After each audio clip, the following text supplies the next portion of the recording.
Hello and welcome you are students to my channel જ્ઞાન જો ધોરણ 12 અંગ્રેજી વિષયમાં પ્રી બોર્ડ એક્ઝામ એટલે કે પરીક્ષા જે પ્રિલિમિનરી પૂરી થઈ હોવાના બાદ પોસ્ટ પ્રિલિમ કહી શકાય એ પરીક્ષા એટલે કે એક પ્રકારે મોડેલ પરીક્ષાનું પેપર સોલ્યુશન આપણે જોઈ રહ્યા છીએ સ્ટાન્ડર્ડ 12 ઇંગ્લિશ માટે અને ખાસ વિદ્યાર્થી મિત્રો આવનાર જે બોર્ડ પરીક્ષા છે અથવા જે પણ પરીક્ષાઓ છે એના માટે વેલ પ્લાન તમારી પાસે હોવો જરૂરી છે।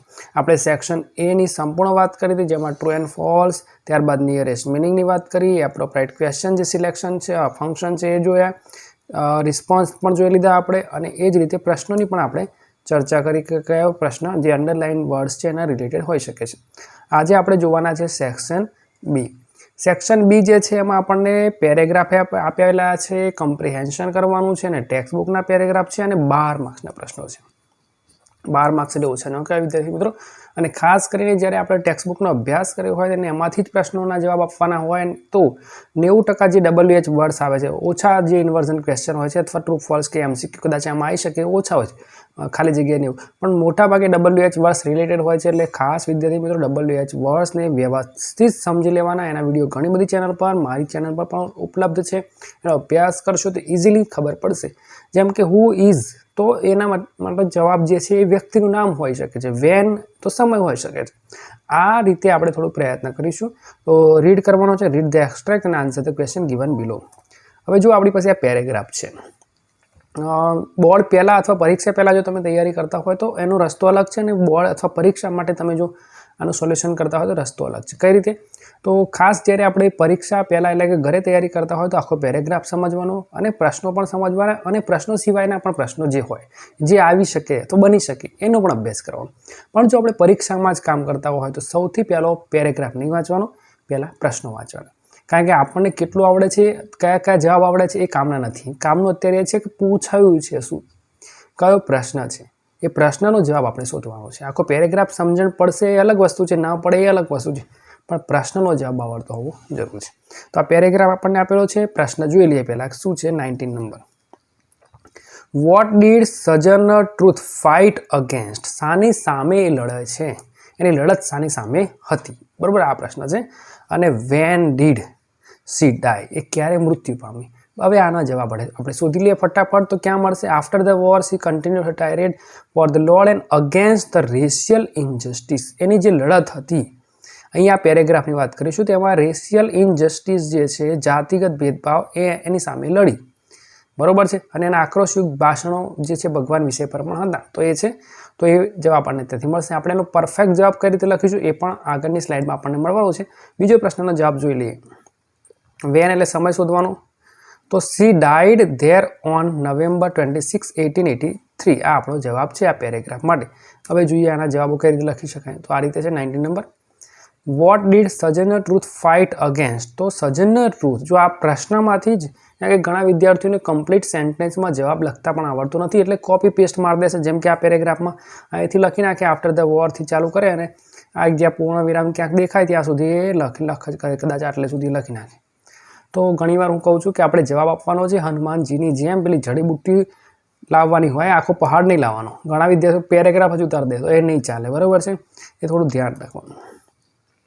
તો અહીંયા આપણને વોટ કાઢવાનું પહેલાં તો પ્રશ્ન માટે છે, ડીડ એટલા માટે છે કારણ કે એક પ્રશ્ન છે તો સજનર ટ્રુથ આવી ગયું, અહીંયા આપણે સજનર ટ્રુથ જોઈ લીધું। અહીં ફાઇટ છે બરાબર, પણ સેન્ટેન્સ કયા ટેન્સમાં છે તો એ ડીડથી ખબર પડી, તો સેકન્ડ છે સિમ્પલ પાસ્ટ, સેકન્ડ ફોર્મ છે, ડીડ છે ડુનું, તો અહીંયા ફાઇટનું આપણે ફોટ કરવાનું છે કે સજનર ફોટ અગેન્સ્ટ, અહીંયા આપી છે અગેન્સ્ટ ધ રેશિયલ ઇનજસ્ટિસ જે અંદર આપણે પેરેગ્રાફમાં જોયું। વેન ડીડ સી ડાય? હવે આ સી ડાય જે છે ખરેખર એના બદલે હવે આપણે શું લખવું? સી એટલે કોણ? તો કે સજનર ટ્રુથ, તો આપણે લખવું પડે સજનર ટ્રુથ, બરાબર। આ વેન કાઢી નાખવાનું, ડીડનું કરવાનું ભૂતકાળ, તો અહીંયા થશે ડાયની લીધે ભૂતકાળ, ડીડ કયો ટેન્સ બતાવે છે? સિમ્પલ પાસ્ટ ટેન્સ, તો અહીંયા સજનર ટ્રુથ ડાયનું ડાઇડ ઓન નવેમ્બર 26, 1883 આ રીતે પરફેક્ટ ફૂલ વાક્યમાં પૂર્ણ વાક્યમાં જવાબ આપણે લખવાનું છે। ત્યારબાદ બીજો પ્રશ્ન, બીજો જે પેરેગ્રાફ છે 21 અને 22 શું કહે છે? Write names of the seas, આનો જવાબ આપણે શોધવાનો છે, નામ લખવાના છે। શાના નામ લખવાના છે?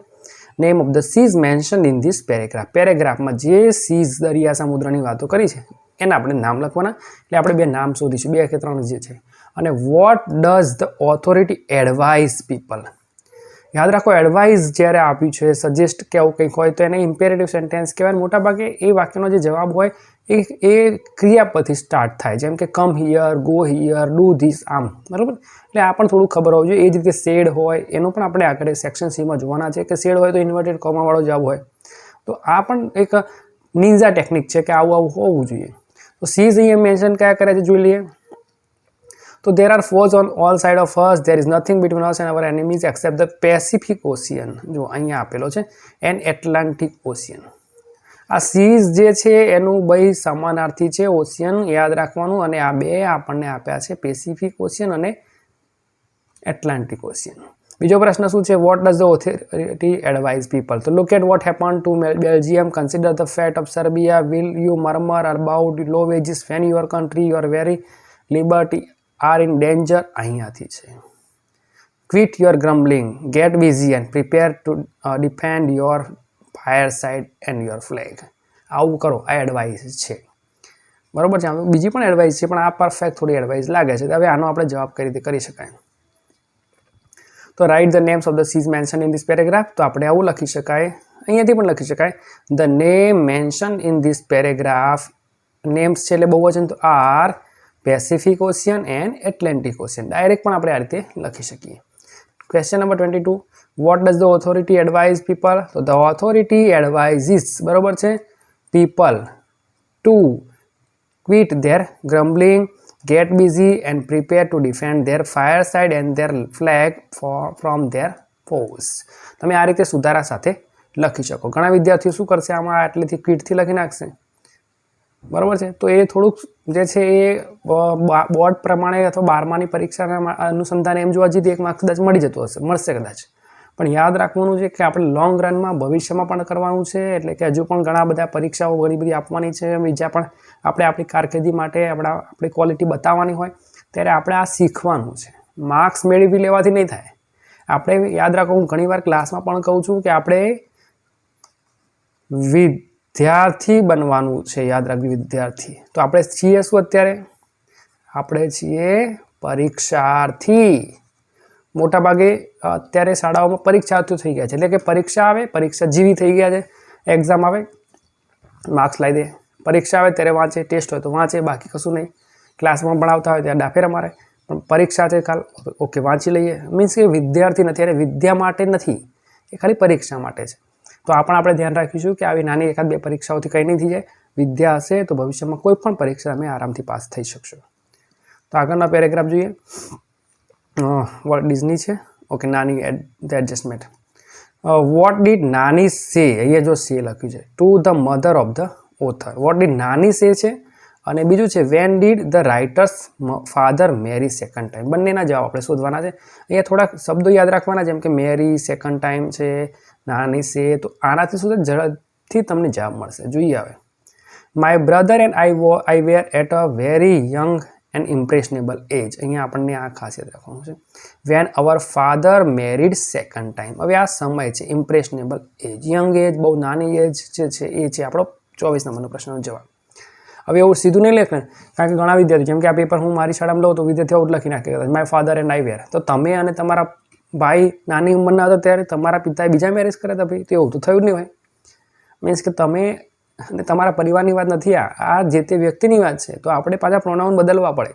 તો એ થોડું ધ્યાન રાખવાનું. તો આપણે એની પણ માહિતી મેળવીશું. અને બીજો પ્રશ્ન પણ જોઈ લઈએ. Vote did Nani say to the mother of the author? બરાબર. He would often arrogantly parade into the house with his new wife. Mother was helpless. There was nothing she could do about it. But Nani fought with her. Nani ઝઘડી છે and scooped the two of us, અમને લઈ ગઈ છે, in her arms and brought us into her house. Saying, અહીંયા આ સે આવ્યું જો, અને સેઇંગ આવ્યું છે, ઇન્વર્ટેડ કોમા પણ આવ્યું છે. જો તમે જોઈ શકો છો, યુ વોન્ટ ટુ રોટ હિયરથી લઈને આટલે સુધી આપણો જવાબ છે. પહેલો તો યાદ રાખવાનું. આવું સે આવે એટલે મોટા ભાગે ખાસ કરીને સેક્શન સીમાં આવું હોય, કશું બોલ્યા તો ઇન્વર્ટેડ કોમા લખેલું આવી જશે. તો આપણે ધ્યાન રાખવાનું, અહીંથી આપણો જવાબ મળી જશે. તો અહીંયા છે કે you want to rot here do so. તારે અહીં સડવું હોય તો સડ, ટૂંકમાં તું અહીં રહેવો તો રહે. But I am not letting my grandchildren stay here to get thrashed by the stepmother. એમની સાવકી મા દ્વારા મારવામાં આવે એ હું નહીં ચલાવી લઉં. ટૂંકમાં એમ કરીને એને ટૂંકમાં એના બાળકોને ઉઠાઈ જાય છે. એટલે કે પોતાની છોકરીના બાળકોને ઉઠાઈ જાય છે. એટલે કે આપણા રાઇટરને અને એના ભાઈને. ક્વેશ્ચન નંબર 23 શું કહે છે જુઓ, vote did Nani say to the mother of the author. તો હવે અહીંયા આપણે લખવાનું નાની સે કેમનું, સેનું શું થશે જો, તો સે કેમ થયું તો અહીં ડીડ આપ્યું છે તો એનું second form of the verb લખવાનું Nani say to the mother of the author. પછી આ રીતે પણ તમે ડાયરેક્ટ લખી નાખો છો, ઇન્વર્ટેડ કોમામાં લખી શકો, બરોબર છે, અથવા તમે મધર પછી ડોટ કરીને લખી શકો. ટૂંકમાં તમારો જવાબ આવવો જોઈએ, તો આમાં તે ચેન્જ કરવા પડશે. હવે ડાયરેક્ટ જે સે કર્યું છે એ તમે ઇનડાયરેક્ટ સ્પીચમાં પણ લખી શકશો, બરાબર છે, અને આ રીતે તમે બેઠું બેઠું પણ લખી શકો છો.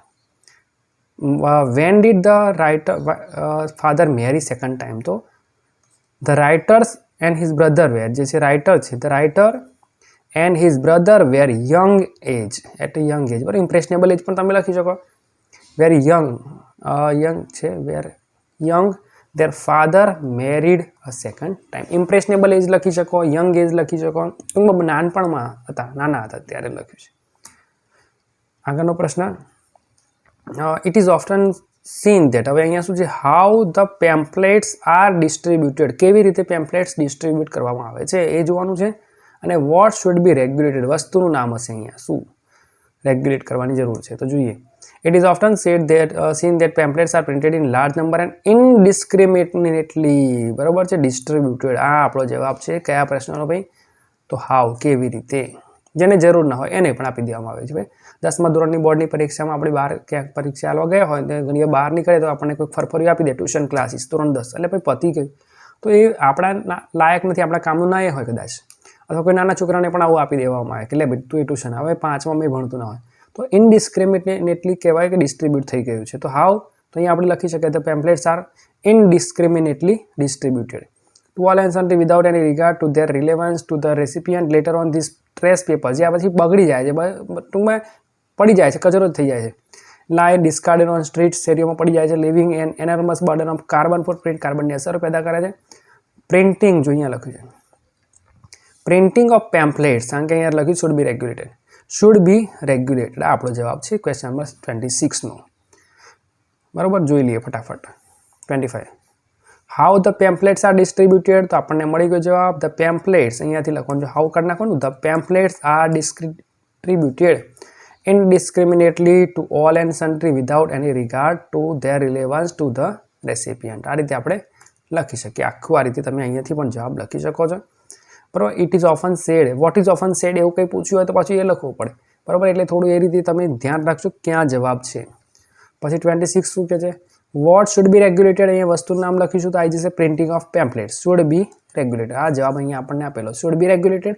વોટ, તો વોટ કાઢ્યું, વસ્તુ આવી ગઈ, તો વસ્તુ શું છે, પ્રિન્ટિંગ ઓફ પેમ્પલેટ્સ. એકલું પેમ્પલેટ નહીં લખવાનું, પ્રિન્ટિંગ ઓફ પેમ્પલેટ્સ આવશે.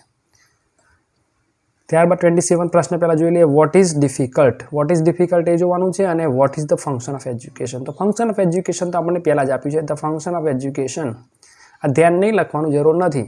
Is to help you from childhood not to imitate anybody but to be yourself all the time. આમાંથી થોડા પ્રોનાઉનો બદલવાના છે, આપણે જોઈ લઈએ છીએ. અને બીજો પ્રશ્ન શું છે, વોટ ઇઝ ડિફિકલ્ટ, ચલો એને શોધીએ. And this is the most difficult thing to do, આ બહુથી મુશ્કેલ કામ છે, બરાબર. તમે જેવા છો એવા બની રહેવું બહુ જ મુશ્કેલ કામ છે. મોટાભાગે આપણે આડંબર કદાચ દેખાડો કરતા હોય, પાખંડ કરતા હોઈએ છીએ, કારણ કે આપણે સમાજમાં રહીએ છીએ, આપણે કપડાં વ્યવસ્થિત પહેરીશું, આપણે યુનિફોર્મ પહેરીશું, આપણે ટાઈ લગાવીશું, આપણે બૂટમાં પોલિશ કરીશું. કેમ આવું દેખાડો કરીએ છીએ, કારણ કે આપણને લાગે છે કે આવું કરવું પડશે, સમાજમાં આવું કરવું પડશે, એટલે આપણે જેવા છે એવા નથી રહેતા, કે છે. વેધર યુ આર અગલી, તમે કહે છે કદરૂપા હોય ઓર બ્યુટીફુલ હોય. Whether you are envious and jealous, ઈર્ષાળુ હોય. ઓલવેઝ ટુ બી યોર્સ, બરાબર, જેવા હોય એવા રહો. What you are but understand it, પણ એને સમજો કે છે. અને અહીંયા છે to be yourself is very difficult. જો પ્રશ્ન આ પૂછ્યો છે આપણને, વોટ ઇઝ ડિફિકલ્ટ, તો આ જે છે ને ટુ બી યોર સેલ્ફ એ જ છે. આ ઇઝ વેરી ડિફિકલ્ટ તો આપણને આપેલું છે ઇઝ વેરી ડિફિકલ્ટ, તો શું છે, વોટની જગ્યાએ આપણે કંઈક લખવાનું છે. શું લખવાનું, ટુ બી યોર સેલ્ફ, અથવા આપણી સાથે ટુ બી વન સેલ્ફ. ટૂંકમાં જેવા છીએ એવા આપણે લખીએ ને, આપણે હોય એવા આપણે રહીએ, તો એ મુશ્કેલ કામ છે. આગળ જોઈ લઈએ. Because you think that you are ignorable, તમને કહે છે કે તમને એવું લાગે તમે હીન છો, ઉતરતી કક્ષાના છો. And that if you could only change, તમને એવું લાગે છે કે તમે જો બદલાઈ શકો. What you are into something noble, તમે કંઈક મહાન બની શકો. મોટાભાગે આપણે જે ફોર એક્ઝામ્પલ ઉદાહરણ છે, તો કે છોકરીઓ છે તો મેકઅપ લગાવે છે, કેમ લગાવતી હશે, તો 90% એવું કારણ હશે એમને કે એમને પોતાની જાતના જે દેખાવ છે એના પર એમને એવું લાગતું હશે કે બ્યુટી પાર્લરથી વધારે સુંદર દેખાતા હશે. કોઈ પણ વ્યક્તિ સારા એવા કપડાં પહેરીને ફરવા નીકળે છે, જાય છે ક્યાંય, તો ઇમ્પ્રેશન પાડવાનો પ્રયત્ન કરે છે, તો એનો મતલબ કે જે ઓરિજિનલ છે એમાં ક્યાંક તકલીફ છે, એને એવું લાગે છે કે મારામાં કંઈક ખૂટે છે, એટલે મારે આવું કરવું પડશે હવે. તો એ છે કે you are something in noble, it would be marvellous but that never happens. આવું એ લોકો માને છે કે આવું કરવાથી માર્વેલસ ભવ્યતા આવી જશે, પણ એવું થતું નથી કહે છે. હવે આ પેરેગ્રાફને જોઈએ અને પ્રશ્નો જોઈ લીધા ફટાફટ. What is very difficult to be yourself, એટલે કે તમે જેવા છો તમારી જાતને, is very difficult. To be oneself, પોતાની જાતને કેવા છો એવું પણ લખી શકાય. 28 what is the function of education, આ તો બિલકુલ પરફેક્ટ અંદર આપેલો છે. તો ફંક્શન ઓફ એજ્યુકેશન એટલે આ રીતે છે, જોઈ લે જવાબ ફરી. ધ ફંક્શન ઓફ એજ્યુકેશન જે છે એ શું છે કે ટુ હેલ્પ અસ ફ્રોમ, આપણને મદદ કરવાની. અહીંયા આપણે આ પ્રોનાઉન ચેન્જ કરવાના છે. ફ્રોમ છે, અહીંયા સ્પેલિંગ મિસ્ટેક છે. From childhood, not to imitate, આપણે કોઈનું અનુકરણ નથી કરવાનું, not to imitate anybody but to be our self all the time. જેવા આપણે છીએ એવા હંમેશ માટે રહેવાનું છે. એટલે જેવા છીએ એટલે પાછા ખરાબ હોય તો સુધરવાનું, ભાઈ આળસુ હોય તો સુધરવાનું, ઊંઘણસી હોય બરાબર, કુંભકર્ણ હોય તો બધું સુધરવાનું, પણ કહેવા માંગે છે કે જેવા છો એવા બન્યા રહેવું. ફોરસ, હવે પ્રશ્ન શું છે? What was the author's opinion, લેખકનો ઓપિનિયન શું છે અબાઉટ ડ્રીલ. ડ્રીલ એટલે કવાયત, કસરત. માસ ડ્રીલ, એમડીનો પીરિયડ આવતો છે. માસ ડ્રીલ એટલે સમૂહ કવાયત. તો એના વિશે લેખકનો ઓપિનિયન શું છે, એટલે કે શું લેખક કહે છે. અને 30 number, which was the major excuse, excuse એટલે બહાનું, બરોબર, બહાનું શું છે ડ્યુરિંગ ડ્રીલ. તો જોઈએ, for us headache was a boon, અમારા માટે કહે છે માથાનો દુખાવો એક આશીર્વાદ હતો. વી યુઝ ટુ, અહીંયા લેંગ્વેજ ફંક્શન છે, habitual action in past, have drill after school hours. Which I still, હવે અહીંયા જવાબ, વિચ આઈ સ્ટીલ, આઈ એટલે હું, કોણ? લેખક. I still think it is an unfair and undesirable practice. આ લેખકનો ઓપિનિયન છે કે આઈ થિંક, આ સ્ટીલે કાઢે તો ચાલે, I think it is an unfair and undesirable practice. હવે ઈટ શાના માટે વપરાયો છે, તો કે સાહેબ પથરા માટે. પથરા માટે નહીં, ઈટ વપરાયો છે ડ્રીલ માટે, કસરત માટે. તો I think drill is an unfair and undesirable practice, બરાબર, એ લેખક એવું માને છે. એને તમે હવે તમારી રીતે થોડા સુધારા કરી શકશો. પછી આગળ જોઈએ, આ જે એક્સક્યુઝ છે જોઈએ, we disliked this hour on the drill ground, almost all appear to be afflicted with splitting headaches. હવે મોટાભાગે શું કહે છે કે અમને આ સમય ગમતો નહોતો, જ્યારે કસરત કરાવવા લઈ જાય ને ત્યારે મજા નથી આવતી. એટલે અમે બધા શું કરતા કે જાણે માથાનો દુખાવો થયો છે સાહેબ, એ અમે તૈયારી રાખતા કે સાહેબને કહીએ કે માથું દુખે છે એટલે સાહેબ કસરત કરાવે નહીં. એન્ડ અવર ડ્રીલ ઇન્સ્ટ્રક્ટર, પણ અમારા કસરતના જે ઇન્સ્ટ્રક્ટર આપનારા છે સલાહ સૂચન, એટલે કે સાહેબ, put an end to it by decreeing the day, બરાબર, એ જે છે આવું કહી દેતા કે ભાઈ જેના માટે મારે અલગ કસરત કરાવવાની છે. એમાં આવું સેન્ટેન્સ છે પણ અહીંયા અધૂરું આપ્યું છે. તો જોઈએ પ્રશ્ન હોય, vote was the author's opinion, opinion એટલે મત, બરાબર, આ યાદ રાખવાનું અબાઉટ ડ્રીલ. તો ધ ઓથર, અહીંયા આપણે આ બધું કાઢી નાખવાનું, બરાબર, અહીંયા ધ આવી જશે, ઓથર ઓપિનિયન વોઝ, અહીંયા વોઝ લખવાનું. The author's opinion about drill was, બરાબર છે, આને કહેવાય semicolon. The drill after school hour was an unfair and undesirable practice. લેખક આવું માનતા કે સ્કૂલ છૂટવા પરનો ટાઈમ પૂરો થઈ જાય એટલે કે અભ્યાસ પછીની જે કસરત કરવામાં આવતી એ અનફેર હતી, બરાબર, ગેરવ્યાજબી હતી અને અનડિઝાયરેબલ, અનિચ્છનીય હતી. ટૂંકમાં લેખકને એવું લાગતું કે આ કામ નથી, આ મજાનું નથી ટૂંકમાં. 30 નંબર શું કહે છે?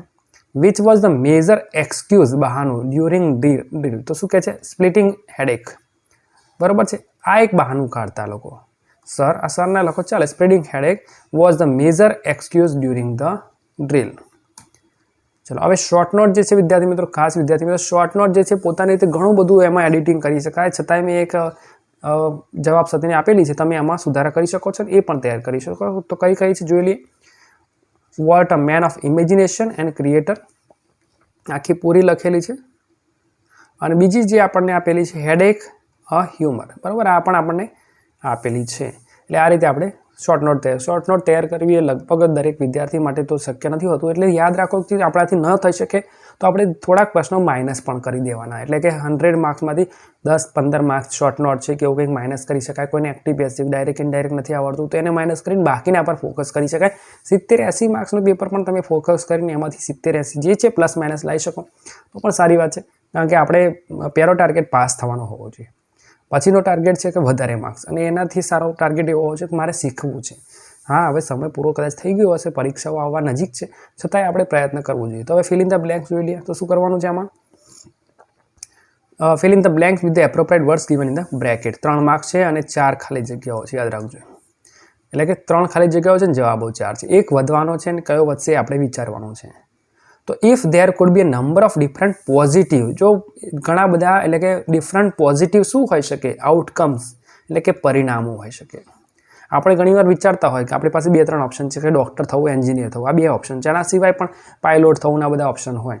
તો એવું કહેવા માંગે છે કે જો તમારી પાસે ઘણા બધા ઓપ્શન હોય તો શું કરવાનું, ધેન સિમ્પલી કોન્સન્ટ્રેટ, તો એ વખતે તમારે ધ્યાન આપવાનું છે ઓન વિઝ્યુલાઇઝિંગ વન વર્ઝન, એક જે છે એક વર્ઝન પર આજે ધ્યાન આપો, ટુડે એન્ડ અનધર ટુમોરો. બધું આજે ને આજે ચિંતા નહીં કરવાની, બરાબર. ઘણીવાર શું છે, સમય સૌથી સારો છે, બરાબર. સમય આપણને કહેવાય, જેમ કે 9માં હોય અને મારે તો મેડિકલમાં જવાનું છે, ડૉક્ટર બનવું, એ બધી વાતો કરે, પણ 10માં ટકા જ ના આવે.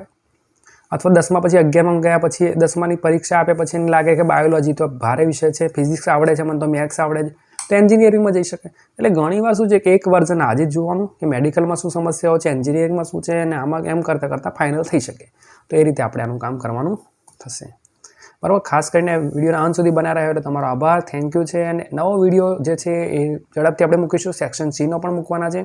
પણ વિડીયો ગમ્યો હોય તો એને લાઇક, અન્ય વિદ્યાર્થીઓ માટે શેર અને વધુ વિડીયો જોવા માટે ચેનલને સબસ્ક્રાઈબ કરતા રહેશો. ચોક્કસ આગળનો જે પણ નવો સેક્શન છે એને આપણે સરળતાથી સમજવાનો પ્રયત્ન કરીશું. Thank you and best of luck.